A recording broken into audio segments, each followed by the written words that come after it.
In today's class, we are going to look at a topic titled Foreign Investments. This class is important for students in the financial departments such as accountancy, investments, banking and finance, and insurance companies. And those in marketing and business management are also interested in this area. So, in today's class at New Idea Consult Academy, we're going to look at this topic titled Foreign Investment. What is foreign investment? Foreign investment simply refers to a cross border investment involving the outflow of capital from one country to another for the purpose of business. We also describe foreign investment again as the outflow of capital from one region to another for the purpose of uh, business to earn returns.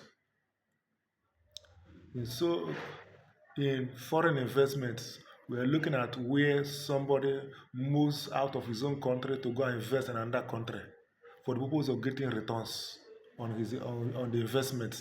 That is foreign investment. Where a Nigerian pulls investment to Ghana or pulls or goes to invest in South Africa or in other countries of the world, that is foreign investment. Foreign investment simply refers that a citizen of a particular country moves out his capital to another country for the purpose of business for to earn returns and is generally allowed. So now you have understood the meaning of what foreign investment. Let us look at the types of investments. Foreign investments are of two types. We have portfolio investments, and the two is the direct investment. We have given you the two now. That's foreign investment are of two types. One is portfolio investment, and two is what direct investment. Now let us look at the portfolio investment. Portfolio investment is where a citizen of a country moves to another country to buy stock and shares of a business in another country for the purpose of making or gaining returns or dividends on his investments, and that is what portfolio investment. Portfolio investment is generally referring to buying of stock, shares and stock of a company in a foreign country.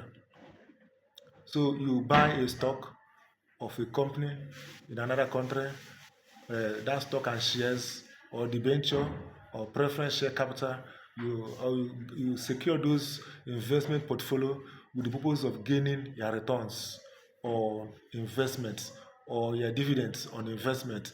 This is what is called portfolio investment. So it refers to buying of stock and shares. Now, the number two is a what? Direct investment. Direct investment simply means that somebody moves a capital, that is a capital flight from one country or one region to another country for the purpose of business. And after buying the business or investing in the business, the person is equally involved in managing or running the business as well as also getting his returns. Now, let's say under direct investment, if somebody moves out from China to come and buy stock and shares of a company or invest in a company in Nigeria, and the person is equally involved in the management of the business, maybe there is a technical aspect of the area of the business that the person is required to manage, and the person is involved in the management of the business, equally receive his remuneration for working as a staff and also receive his dividends for investments in the company. That is what direct investment. Now we have types of foreign direct investment. We have types of direct foreign investment. We have one is the what? Green field investment. Greenfield investment, that is number one. And number two is what? Acquisition of merger with an existing firm in a foreign country. These are the two types of what? Foreign direct investment, the FDI. So we say that one is a greenfield investment, and number two is what?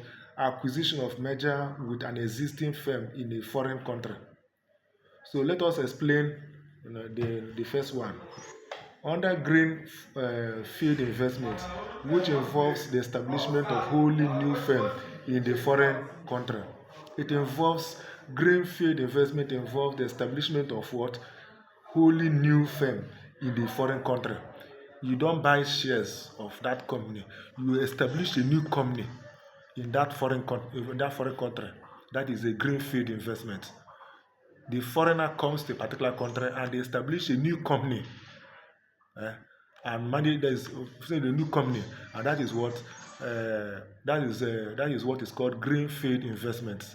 Green, which means it's still new. Okay. Now the next one is the acquisition of merger with existing firm in a foreign country, which means the foreigner or the foreign investor comes to the country and buys, that is acquires, takes what? Acquisition and merger of a company that are in Nigeria, that is in another country, and as far as that thing is done, the person is in charge of that investment, and that's what is called foreign direct investment under option 2. So let us look at other area aspect of it. Now, when a foreign company involves, once a firm undertakes FDI, it becomes a multinational company, MNC, multinational companies. Those multinational companies are the companies that are invested in different countries.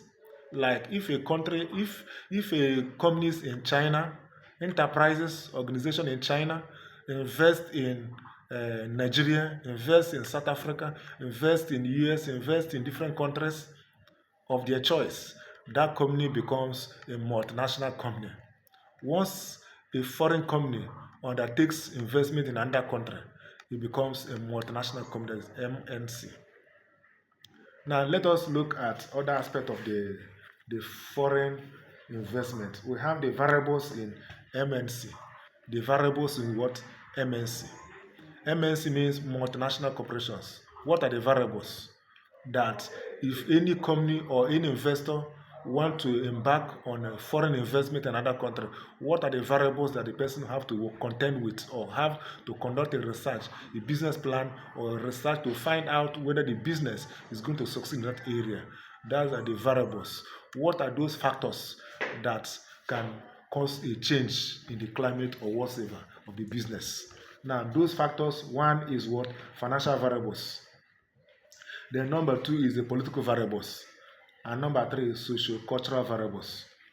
Then we have mentioned the three variables. The financial variables, and number two is the what? Political variables, and number three is socio-cultural variables.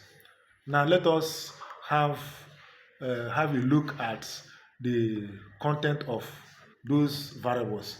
Under financial variables, there are three variables that exist under financial variables. The first one is interest rate. The interest rate in that country will attract foreign investors and will make the foreign investors to decline. So interest rate is important while considering foreign investments. The interest rate of that particular country is important to consider. The other area of the financial variables is what? The inflation rate. The inflation rate in the country determine the investment that will come in from foreign countries. And then the next one is the taxation rate. Taxation rate, if the taxation rate is very high, it will make the investor to decline. But if the taxation rate is stable and is comfortable and favorable, it will attract foreign investors. That is under financial variables. Now let us look at the political variables. Political variables, we have only two variables there. One is the political climate. What is the political climate in that country? Under political climate, you should understand what are the components of the political climate. These are what the foreign investors consider before embarking on a foreign investment in another country. The next one is what? The forms of government. What kind of government is there? Is it a military government? Is it a democratic government? Then what kind of government legislation, what kind of government is in existence in that particular country? These factors are considered. If it is a military government, automatically it will make some investors not to invest in that particular country. But when it is a democratic government, it means that a foreign investor will be attracted to come into the country and contribute to the development of that country and create jobs, create investments, create opportunities for growth and development of that country. Foreign investment always helps in developing a country. The benefits those people that invest in that country have is the return on the investment. Every other benefit goes to the what? To the people that are in that country.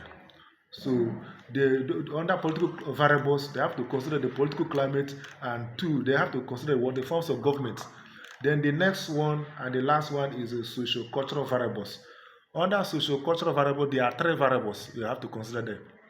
As a business researcher, as a business consultant, as a consultant in this particular area, please you have to consider this area. And these are the area the students' ideas will be tested on the variables that under cultural social variables in the business. One of the cultural variables, one is the attitude of the people. Then no, the next one is the belief of the people, and the other one is the opinion of the people. What are the opinion of the people concerning foreign investments? What are the opinion of the people that are in that particular country concerning foreign investment? Do they see it as a good investment, or do they see it as people that come to do what? Siphon their resources? What is the opinion of the what? Of the people living in that country? Then after that, to consider the belief. What is the belief? And also what is the altitude? The altitude of those people that are in that country, in that region. You're going to invest. So these are the areas that the business consultant, as a project consultant, you need to actually verify in variable and quantitative business analysis and reports before foreign investment will be undertaken. Students undertaking this course are welcome to this class. This is your New Idea Consult Academy. My name is Christopher Jem. You can reach us at our number 08035869524 or connect us at New Idea Consult or our email at newideanigeria@gmail.com or connect me at christopherjem1@gmail.com.